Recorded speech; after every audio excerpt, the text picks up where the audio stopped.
Suman TV ప్రేక్షకులకు నమస్కారం. ప్రస్తుతం మనతో పాటు ఉన్నారు భారతీ శంకరపీఠం వ్యవస్థాపకులు, ప్రముఖ జ్యోతిష్యులు, బ్రహ్మశ్రీ అన్నవరపు తిరుపతి మూర్తి అవధాని గురువు గారు. ఈ రోజు గురుగారితో మాట్లాడదాం. ఇప్పుడు గురుగారు నమస్కారం. గురుగారు పరమేశ్వరార్పణం. గురుగారు, శ్రీచక్రం అంటే ఏంటి? అందరూ తెచ్చేసుకొని ఇళ్లలో పెట్టేసుకుంటున్నారు. ఏంటి దాని గురించి అవేర్నెస్ వచ్చాక తెచ్చుకోవచ్చు అంటారా? అందరి ఇళ్లలో ముఖ్యమో అంటారా? అసలు శ్రీచక్రం అంటే ఏంటి? దాని గురించి పూర్తి వివరణ. తప్పకుండా అమ్మా. శ్రీ విద్యాం పరిపూర్ణమేరు శిఖరే బిందు త్రికోణే స్థితాం వాగీషాది సమస్త భూత జననీ మంచే శివాకారకే కామాక్షీ కరుణారసార్ణవమయీం కామేశ్వరాం కస్థితాం కాంతాం చిన్మయ కామకోటి నిలయాం శ్రీ బ్రహ్మ విద్యాం భజే. శ్రీచక్రం అయిన వాళ్ళు కాని వాళ్ళు ఎలా పడితే అట్లా దాన్ని ఇంట్లో పెట్టుకొని అర్చన చేయడానికి అర్హత లేదు. ఎందువల్లనంటే పక్షిరాజము అంటే గ్రద్ద, యంత్రరాజము అంటే శ్రీచక్రం. అవునా గురుగారు? శ్రీచక్రరాజ నిలయ శ్రీమత్ త్రిపుర సుందరి అని మనందరికీ కూడా సింహాసనాలు కూర్చోడానికి ఎలా అయితే ఉంటాయో సాక్షాత్తు అమ్మవారి సింహాసనమే శ్రీచక్రం. శ్రీచక్ర సింహాసనే అని చక్కగా అందులో శ్రీచక్రమే అమ్మవారి సింహాసనం. శ్రీచక్రం అంటే ఏమిటి అంటే జనాలకి అర్థమయ్యే భాషలో చెప్పాలంటే ధనానికే ఇంధనం. ధనానికే ఇంధనం. సో అది ధనానికి ఇంధనం అని చెప్పారు, అందరూ ఇళ్ళలో తెచ్చుకుంటున్నారు. కానీ అది ఊరికే షోకేష్ లాగా మనం పెట్టుకోవటానికి దానికి అర్చన ఆరాధనలు చేయడానికి చాలా తేడా ఉంటుందండి. అర్చనలు చేయకుండా షాపులో వాళ్ళు అమ్మే వాళ్ళు ఎలా అయితే పెట్టుకుంటారో తెచ్చుకుని షోకేష్లో పెట్టుకోండి, వచ్చే ఇబ్బంది లేదు. అర్చన ఆరాధనలు చేయాలంటే అర్హత అందరికీ ఉండదు. దానికి పంచదశి షోడశి అని కొన్ని పూర్ణ దీక్ష ఉంటుందమ్మా, నవాక్షరి అనుకుంటూ. ఆ దీక్షలు పూర్ణంగా ఉన్నవారు మాత్రమే దానికి అర్చనకు అర్హులు. అయిన వాళ్ళు కాని వాళ్ళు నేను తెచ్చుకుంటూ ఇంట్లో అర్చన చేస్తానంటే అది పతనానికి దారి. దేనికండి? పతనానికి దారి. చెడు ఐశ్వర్యానికి వృద్ధికి అది మనకు మార్గం కావాలి, కానీ పతనానికి మార్గం కాకూడదు. ఇది ఆ రకంగా తెచ్చుకొని కనుక పెట్టుకుంటే అది పతనానికి మార్గం. మరి శ్రీచక్రం ఇంట్లో ఉండాలని కోరికగా ఉందండి అంటే అరూప రూపం అంటే ఒక ఫోటో తెచ్చుకోండి, ఒక కాగితంలో తయారు చేసి ఫ్రేమ్ కడతారు, అది తెచ్చుకొని ఇంటి ముందు అలా పెట్టుకోండి. అర్చనలో మాత్రం పెట్టుకునేటువంటి ప్రయత్నం చేయకుండా ఉండడం అత్యంత శ్రేయోదాయకం. ఎందుకంటే అది శ్రీ విద్యాం పరిపూర్ణమేరు మీరు ఇట్లా ఉంటుంది. అది శిఖరే బిందు త్రికోణే స్థిత. శ్రీచక్రం ఎలా ఉంటుంది, బిందు త్రికోణం అనేటువంటిది ఎలా ఉంటుంది, మొత్తం అంతా కూడా ఒక విధానం. ఇందులో ఇంతమంది దేవతలు ఉంటారు, ఈ రకంగా అర్చన చేయాలి. ఇన్ని రకాల ఉదకం అంటే నీటిలో కొన్ని రకాలు ఉంటాయి. మళ్ళీ ఆ మామూలు నీళ్ళలోనే సుగంధ ద్రవ్యాలు, తులసి దళాలు ఇట్లా వేసుకుంటూ తీసుకుంటాం. దేనికి దానికి ఆ నీటి విడిగా ఉండాలి, దేని నివేదన దానికి ప్రత్యేకంగా ఉండాలి. మన ఇష్టానుసారం చేస్తా అంటే కుదరదండి అది.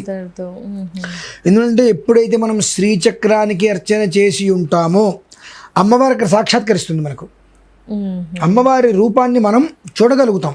మనసా వాచ కర్మన త్రికరణ శుద్ధిగా చేసినప్పుడు అమ్మవారి రూపాన్ని మనం కళ్ళు మూసుకుంటే అలా కనిపిస్తుంది ఆవిడ.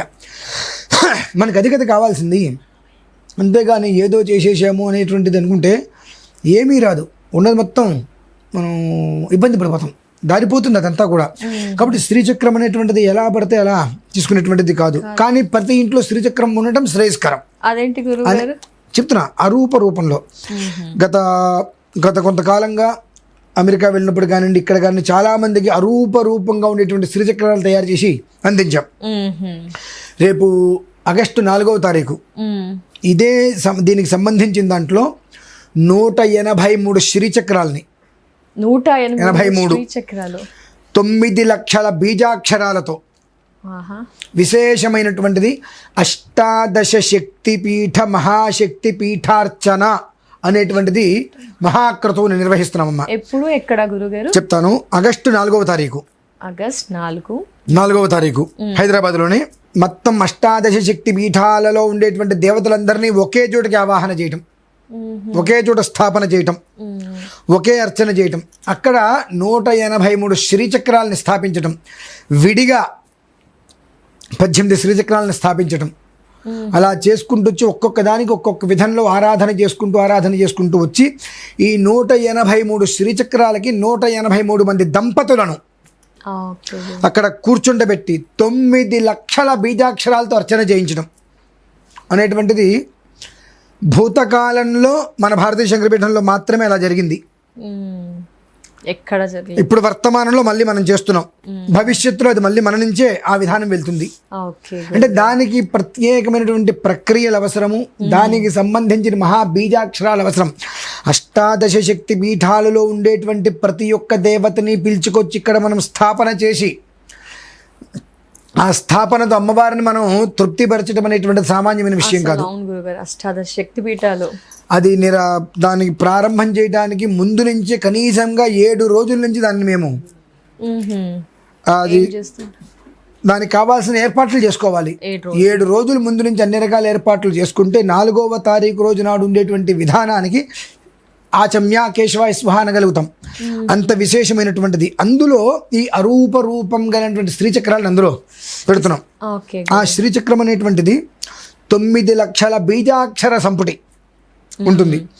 ఆ శ్రీచక్రాన్ని మనందరికీ ఇవ్వడం జరుగుతుంది. దాన్ని మనం ఇంట్లోంచి బయటికి వెళ్తాం కదా, సింహద్వారం ఉంటుంది, ఇంట్లోంచి మనం బయటికి వెళ్తాం, ఎదురుకుండా అక్కడ పెట్టేసుకోండి. మన లోపల ఇంట్లో కనిపించేటట్టుగా చిన్న శ్లోకం ఒకటి ఇస్తా.